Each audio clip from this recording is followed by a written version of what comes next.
नमस्कार विद्यार्थी मित्रांनो, तुमचं सहर्ष स्वागत आहे ज्ञानागोर फाउंडेशनमध्ये. मित्रांनो, आपल्या एक्झाम ओरिएंटेशनने जेव्हा काही न्यूज येतात तर त्या न्यूज आपल्याला प्रॉपरली रीड करणं फार गरजेचं आहे.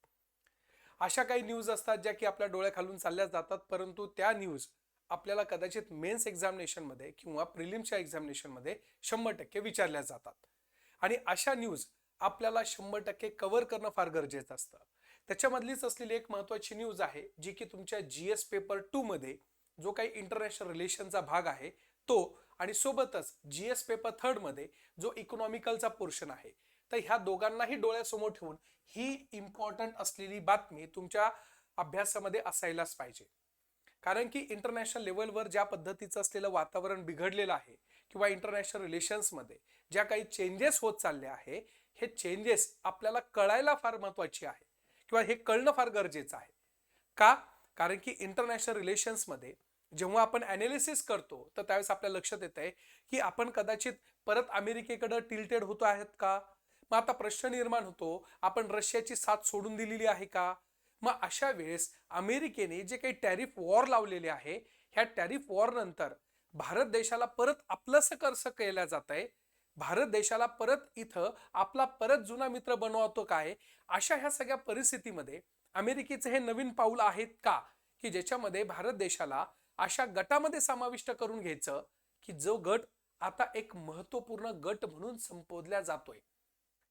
मग याचा परिणाम आंतरराष्ट्रीय स्तरावर रशियासोबत आपले भांडणं होतील का, रशियासोबत आपले मतभेद होतील का.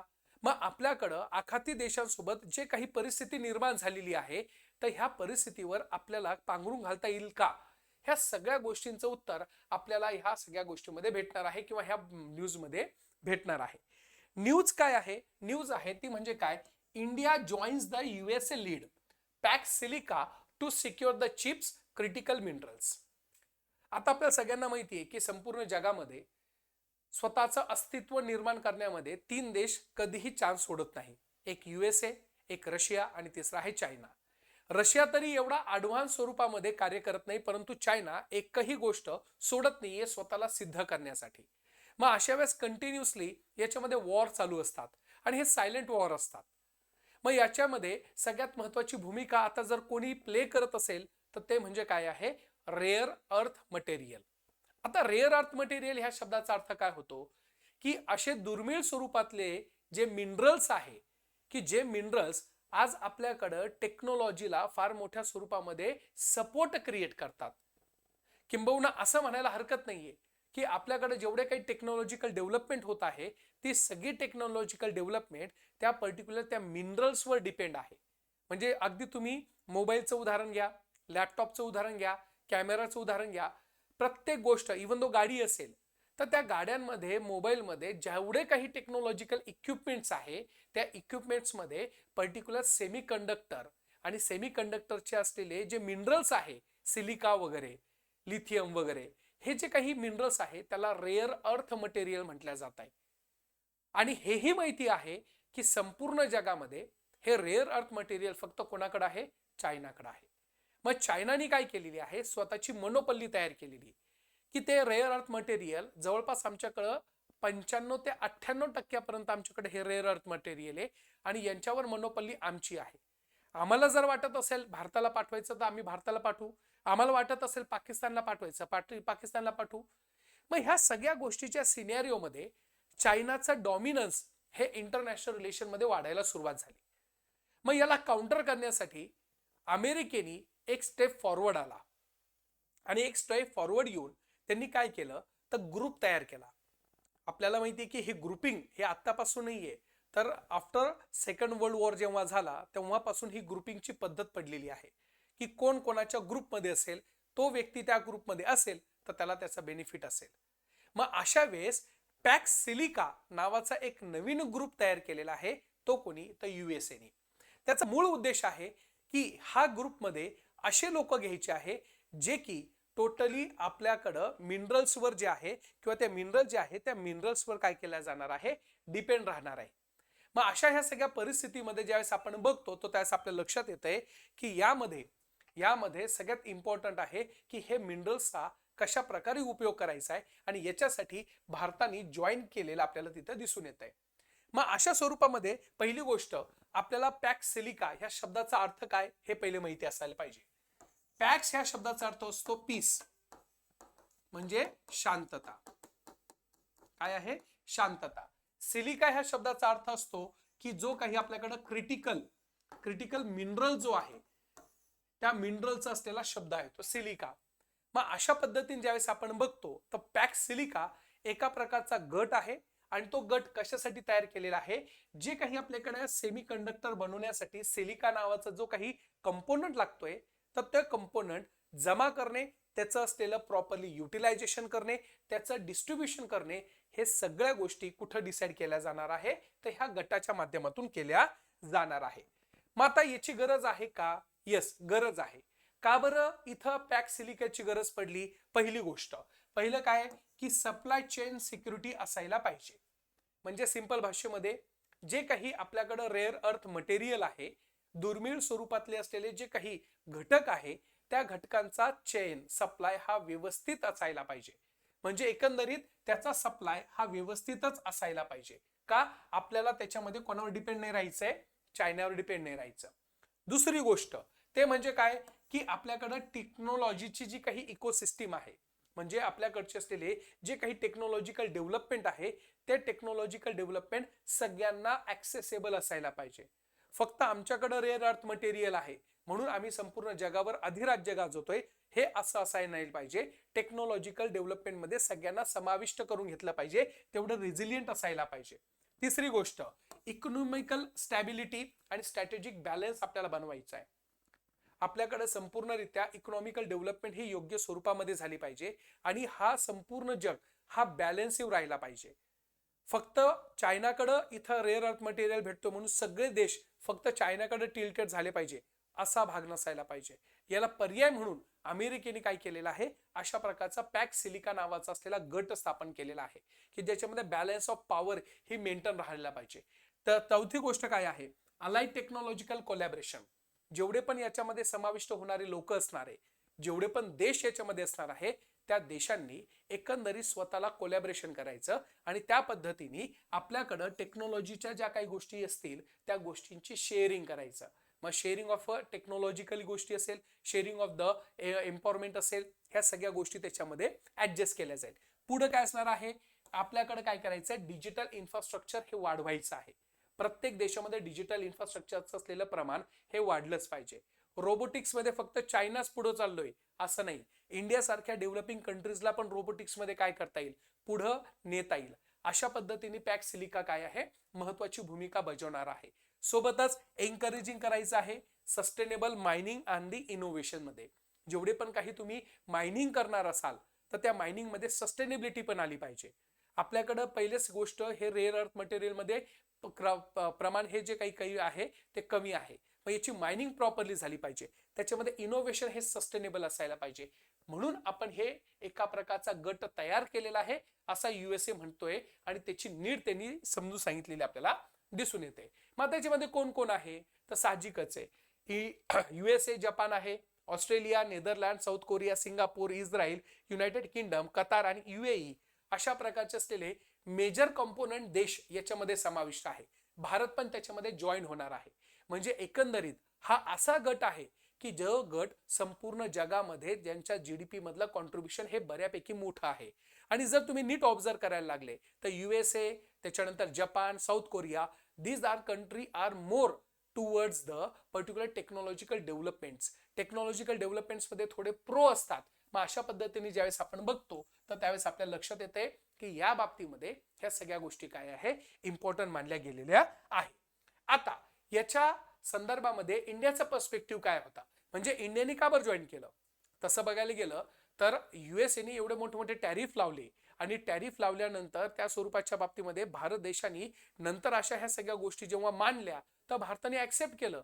का? भारताने स्वतःचा स्वाभिमान गहाण ठेवला का? भारताने स्वतःचं असलेलं अस्तित्व बाजूला ठेवलंय का? का भारताने स्वतःचा असलेला आत्मनिर्भरता संकल्पना बाजूला ठेवून ह्या सगळ्या गोष्टी ऍक्सेप्ट केल्या.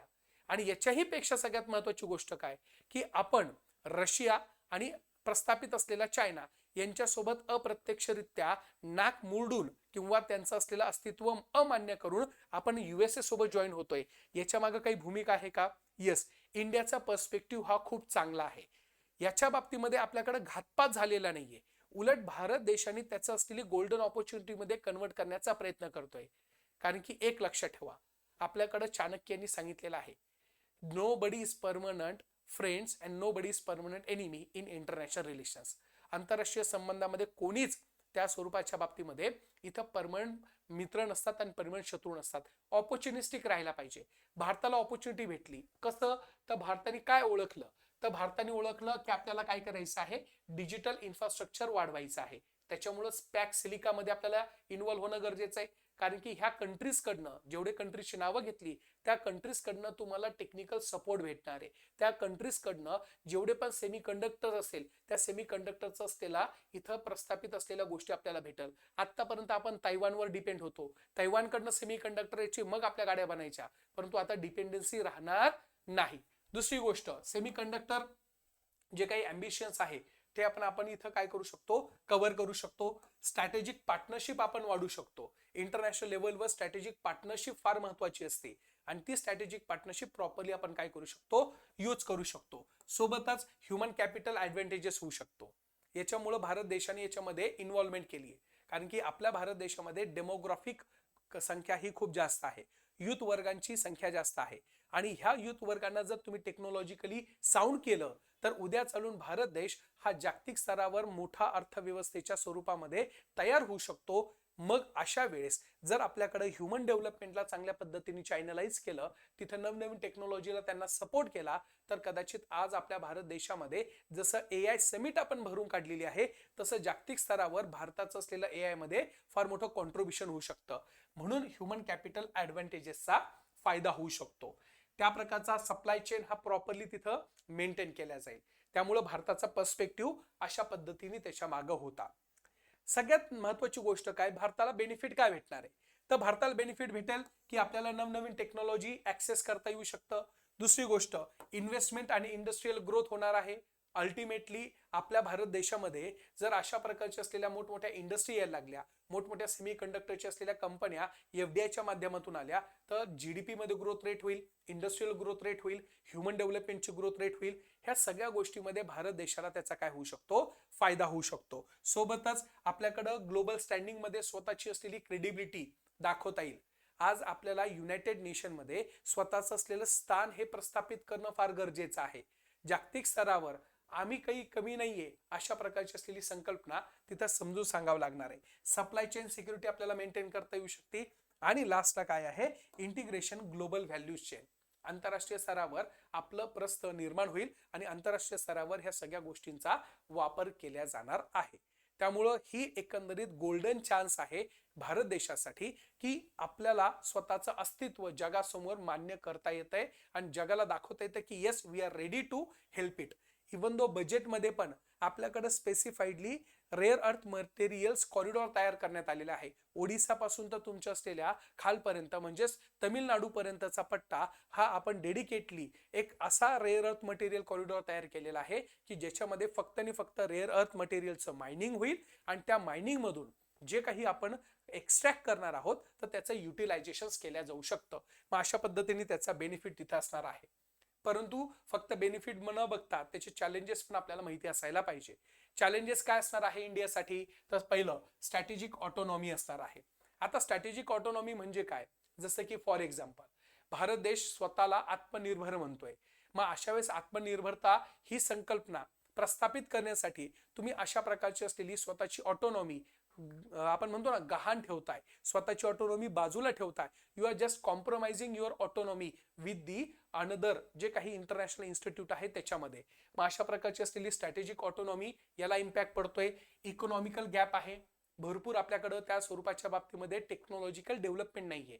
अजून पण भारत देशामध्ये जेवढं बजेटरी अलोकेशन झालं पाहिजे, जेवढं बजेटच्या माध्यमातून पैसा दिला गेला पाहिजे तेवढा पैसा दिला जात नाही. Still we are not able to fulfil this gap. That's why India has to be a economical gap जो काही असेल तो भरून काढता आला पाहिजे. त्याच्यानंतर पॉलिसी डायव्हर्जन्स आहे आपल्याकडं. पॉलिसी डायव्हर्जन्स मीन्स व्हॉट, की आपल्याकडं तशा प्रकारच्या पॉलिसी पण नाही ना. आपल्याकडे सेमीकंडक्टर पॉलिसी आपण तयार करतोय, सेमीकंडक्टरची असलेली पॉलिसी 2021 मध्ये तयार केली आहे, परंतु तोही अजून आपल्याकडे त्याचं इम्प्लिमेंटेशन करण्यामध्ये इंडियाला प्रॉब्लेम्स होतोय. म्हणजे डोमेस्टिक लेवलला इंडिया फेस करतोय आणि इंटरनॅशनल लेवलवर पण फेस करताना आपल्याला दिसून येतोय. आणि एक्सेप्टेशन गॅप हा फार मोठा आहे. आपण करतो एक, बोलतो एक आणि होतं एक. मग अशा ह्या सगळ्या परिस्थितीमध्ये येत्या आगामी काळामध्ये भारत देश कशा प्रकारे याला सस्टेनेबल पद्धतीने हँडल करतोय आणि भारत देशामध्ये खरंच याचा असलेला युटिलायझेशन करून आपल्या डोमेस्टिक लेवल पासून ते इंटरनॅशनल लेवल पर्यंत खरं काही चेंजेस होऊ शकतात का, ह्या गोष्टी येत्या आगामी काळामध्ये आपल्याला बघावे लागेल. परंतु तोपर्यंत तरी भारत देशाचे इंटरनॅशनल जे मुवमेंट्स असतात, अशा प्रकारची जी मुवमेंट केलेली आहे की यस, आपल्यावर टॅरिफ जरी लावत असेल तरीही इंटरनॅशनल ग्लोबल मार्केटमध्ये स्वतःचं प्रेझेन्स कसं ठेवायचंय हे भारताने सिद्ध केलेलं आहे. त्यामुळे बघूया की येत्या आगामी काळामध्ये याचा इम्पॅक्ट काय होतोय. थँक्यू.